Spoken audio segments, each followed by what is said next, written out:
late last month, President Trump expanded his travel ban to 6 more countries effective later this week. The new countries include Kyrgyzstan, Myanmar, and 4 African nations. One of those is the continent's largest economy and its most populous country, Nigeria. Officials justify the ban on the basis of national security concerns. As the Washington Post reported, they say that each country has gaps in its security protocols surrounding travel that expose the United States to terror threats. But that argument doesn't really make sense.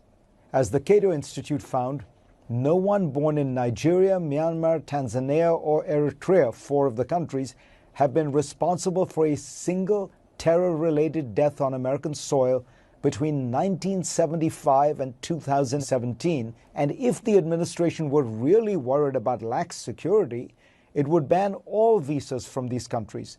But it's only targeting permanent immigrant visas, leaving temporary visas from those countries untouched, which suggests that something else is going on here. Last year, when Trump unveiled a new immigration plan, White House aides told the Washington Post that Trump wanted high-skilled, well-educated, English-speaking immigrants who could assimilate easily and give back to the country. That's an understandable wish list for any world leader. But if that's what Trump wants, he should know that Nigerian immigrants, who make up the largest group of sub-Saharan African immigrants in the United States as of 2017, check all those boxes. They are some of the most educated immigrants in America. According to the Migration Policy Institute, 59% of Nigerian immigrants aged 25 or older in the U.S. hold at least a bachelor's degree. That is nearly double the proportion for Americans born in the U.S. It is also more than the proportion for immigrants from South Korea, China, Britain, and Germany. And Nigerian immigrants tend to work high-skilled jobs. 54% of them are in largely white-collar positions in management, business, science, and the arts, compared to just 39% of people born in the U.S. That means, of course, they have significant spending power. According to a new report by the New American Economy Research Fund, in 2018, Nigerian immigrants in the United States made more than $14 billion and paid more than $4 billion in taxes. And the Nigerian diaspora around the world sent back almost $24 billion in remittances in 2018, contributing to a Nigerian economy that is more dynamic than many people, including maybe Trump himself, realize.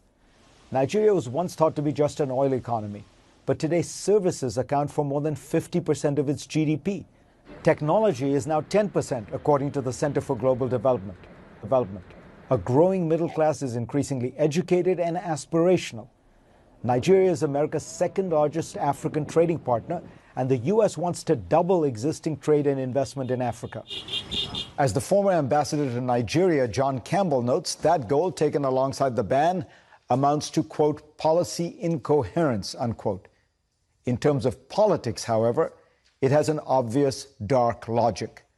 Trump has often made it plain he doesn't like immigrants from poor countries filled with brown and black people. As the New York Times reported in 2017, he complained to aides that Nigerian migrants would never go back to their huts.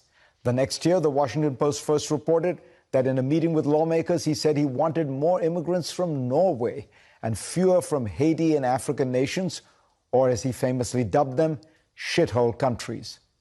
Throughout the 2016 campaign, Trump described Mexicans as criminals and Muslims as terrorists. The Nigeria travel ban reminds us, I suppose, that Donald John Trump is back on the campaign trail.